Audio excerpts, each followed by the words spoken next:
জানিয়ে দিব এই মুহূর্তে আমাদের হাতে এসেছে গুরুত্বপূর্ণ আপডেট বাংলা সংবাদের শিরোনাম। শুরুতেই থাকছে হাদিকে গুলি করা দুজনকে শনাক্তের দাবি দ্য ডিসেন্টের। এবারে জানিয়ে দিব গুলিবিদ্ধ হাদির সঙ্গে থাকা রাফি জানালেন পুরো ঘটনার বিবরণ। আরও জানাবো তারেক রহমান দেশে ফিরছেন 25 ডিসেম্বর বলছে বিএনপি নেতা ফখরুল। এদিকে মোটরসাইকেলে করে আসা দুজন সম্প্রতি ওসমান হাদির প্রচারণার টিমে যোগ দিয়েছিলেন। এবারে থাকছে স্বরাষ্ট্র উপদেষ্টার পদত্যাগের দাবি করছেন রাশেদ। সব শেষে জানিয়ে দিব ওসমান হাদির উপর হামলার প্রতিবাদে সারা দেশে বিক্ষোভ। এতক্ষণ শুনছিলেন হাতে থাকা আপডেট সংবাদের শিরোনাম, এবারে বিস্তারিত।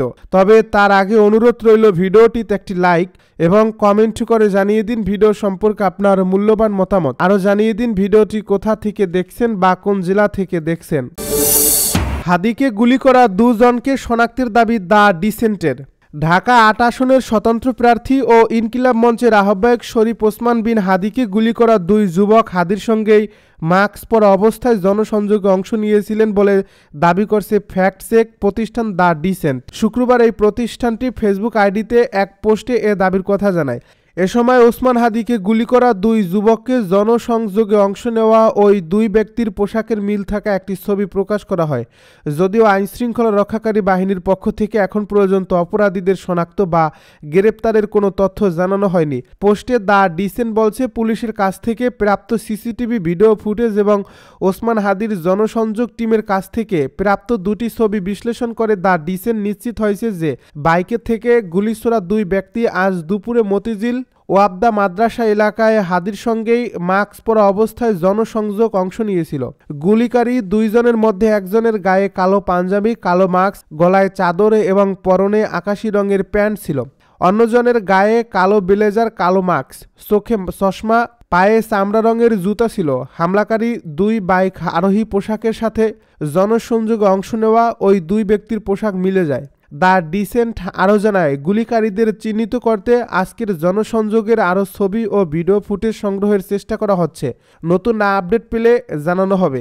এর আগে শুক্রবার জুমার নামাজের পর রাজধানীর বিজয়নগরের সামনে ওসমান হাদি গুলিবিদ্ধ হন। তাকে উদ্ধার করে ঢাকা মেডিকেল কলেজ হাসপাতালে নেওয়া হয়। গুলিবিদ্ধ হাদির সঙ্গে থাকা রাফি জানালেন পুরো ঘটনার বিবরণ। ত্রয়োদশ জাতীয় সংসদ নির্বাচনে ঢাকা ৮ আসনের স্বতন্ত্র প্রার্থী ও ইনকিলাব মঞ্চের মুখপাত্র শরীফ ওসমান হাদিকে গুলি করার সঙ্গে তার পেছনে রিকশায় ছিলেন মোহাম্মদ রাফি। গণমাধ্যমের সঙ্গে আলাপকালে তিনি পুরো ঘটনার বিবরণ জানিয়েছেন। মোহাম্মদ রাফি বলেন, জুমার নামাজ শেষে রিকশায় আমরা হাইকোর্টের দিকে আসছিলাম। বিজয়নগরে আসতেই একটা মোটরসাইকেলে করে দুজন এসে হাদি ভাইয়ের উপর গুলি ছুড়ে পালিয়ে যায়। আমি ভাইয়ের পেছনে রিকশায় ছিলাম। সর্বশেষ তথ্য অনুযায়ী গুলিবিদ্ধ শরীফ ওসমান হাদিকে লাইফ সাপোর্ট দেওয়া হয়েছে। ঢাকা মেডিকেল কলেজ হাসপাতালের পরিচালকের দপ্তর থেকে তথ্য জানানো হয়েছে। তারেক রহমান দেশে ফিরছেন 25 ডিসেম্বর জানালো বিএনপি নেতা ফখরুল। বিএনপির ভারপ্রাপ্ত চেয়ারম্যান তারেক রহমান দেশে ফিরছেন আগামী 25 ডিসেম্বর। শুক্রবার রাতে গুলশানে দলের চেয়ারপারসনের কার্যালয়ে এক জরুরি সংবাদ সম্মেলনে দলটির মহাসচিব মির্জা ফখরুল ইসলাম আলমগীর এ তথ্য জানান। বিএনপি মহাসচিব বলেন, একটা স্বস্তির বার্তা নিয়ে আমি এসেছি।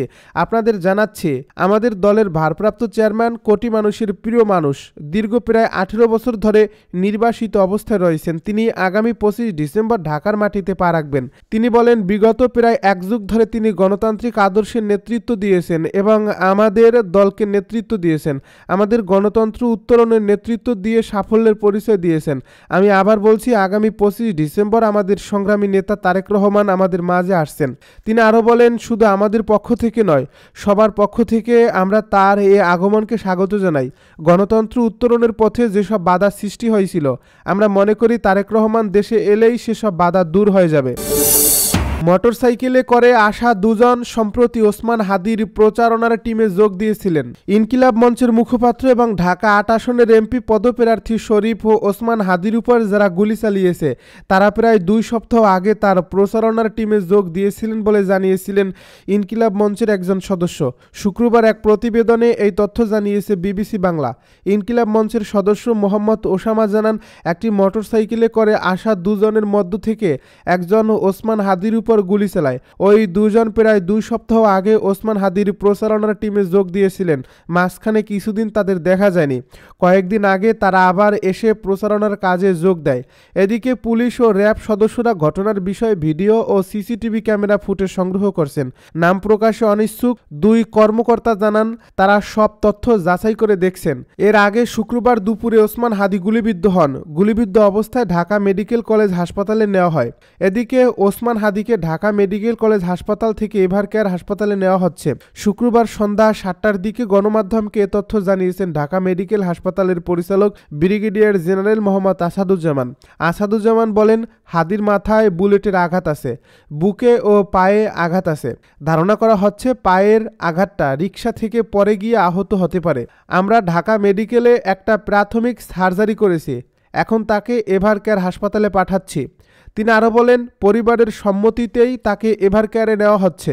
পরিবার প্রথম দিকে সিএমএইচ হাসপাতালে নেওয়ার কথা বলছিল, কিন্তু পরে সিদ্ধান্ত পরিবর্তন করে এভারকেয়ারে নেওয়ার কথা বলছে।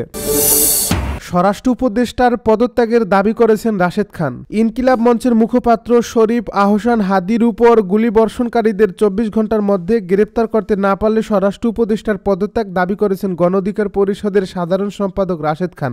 শুক্রবার বিকেলে ঝিনাইদহ সদর উপজেলার হলিধানি বাজারে তফসিল পরবর্তী আনন্দ সমাবেশ শেষে প্রতিক্রিয়ায় এ দাবি করেন তিনি। রাশেদ বলেন, আওয়ামী ফ্যাসিবাদের বিরুদ্ধে হাদি বলিষ্ঠ ভূমিকা রেখেছেন, এজন্যই তার উপর এমন হামলা করা হয়েছে। এই নির্বাচন তখনই সুষ্ঠু হবে যখন সব প্রার্থীদের নিরাপত্তা নিশ্চিত করা হবে। তিনি বলেন, আওয়ামী লীগের এবং ভারতের একটি চক্রান্ত রয়েছে নির্বাচন বানচাল করার, আর এই লক্ষ্যে 50 জন প্রার্থীকে টার্গেট করে কিলিং করা হবে। এ ধরনের ঘটনা ঘটা শুরু হয়েছে। তার মানে যদি আপনারা ফ্যাসিবাদ মুক্ত নির্বাচন না করতে পারেন, ওই ফ্যাসিবাদের দোসরদের নির্বাচনের সুযোগ দেন, এ ধরনের অসংখ্য ঘটনা ঘটবে।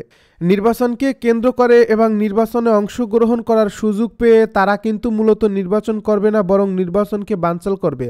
আজকে ওসমান হাদিকে যেভাবে গুলি করা হয়েছে, আমি এখানে দাঁড়িয়ে আছি কথা বলছি, আমাকেও তো টার্গেট করে গুলি করা হতে পারে না, এমন প্রশ্ন রাখেন রাশেদ খান। রাশেদের ভাষায়, যারা নির্বাচন করতে চান তারা কোনোভাবেই নিরাপদ নন। অন্তর্বর্তীকালীন সরকারকে উদ্দেশ্য করে তিনি বলেন, আপনারা কি করলেন এই 16 মাসে? কেন নির্বাচনের পরিবেশ তৈরি করতে পারলেন না? আজকে আমার ভাই রক্তাক্ত, বাঁচবে কি মরবে আমরা কেউ জানি না।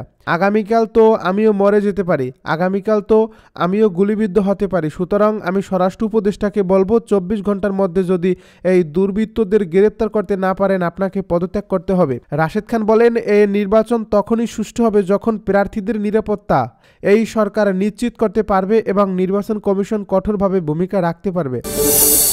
ওসমান হাদির উপর হামলার প্রতিবাদে সারা দেশে বিক্ষোভ। ইনকিলাব মঞ্চের মুখপাত্র ও ঢাকা 8 আসনের সম্ভাব্য স্বতন্ত্র প্রার্থী শরীফ ওসমান হাদিকে রাজধানীর বিজয়নগরে গুলি করা হয়েছে। আজ শুক্রবার দুপুরে রাজধানীর বিজয়নগরের বক্স কালভার্ট এলাকায় তাকে গুলি করা হয়। বর্তমানে হাদিকে রাজধানী এভারকেয়ার হাসপাতালে নিয়ে যাওয়া হয়েছে।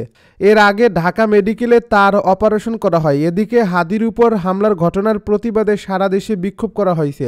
দেশের বিভিন্ন জেলা ও উপজেলা থেকে পাঠানো কালের কণ্ঠের প্রতিনিধিদের খবর, ইনকিলাব মঞ্চের মুখপাত্র ও ঢাকা 8 আসনের স্বতন্ত্র সংসদ সদস্য প্রার্থী শরীফ আহসান হাদির উপর হামলার প্রতিবাদে নারায়ণগঞ্জে বিক্ষোভ ও মশাল মিছিল করছে বিভিন্ন রাজনৈতিক দল। শুক্রবার রাতে বরিশাল বিশ্ববিদ্যালয়ে বিক্ষোভ মিছিল অনুষ্ঠিত হয়। মিছিলটি ঢাকা কুয়াকাটা মহাসড়ক প্রদক্ষিণ করে বিশ্ববিদ্যালয়ের লাইব্রেরি গেট হয়ে পুনরায় গ্রাউন্ড ফ্লোরে এসে শেষ হয়। ইনকিলাব মঞ্চের মুখপাত্র ওসমান হাদির উপর গুলির প্রতিবাদে কুমিল্লায় বিক্ষোভ সমাবেশ অনুষ্ঠিত হয়েছে। এ সময় হাদির সুস্থতার জন্য দোয়া করা হয়।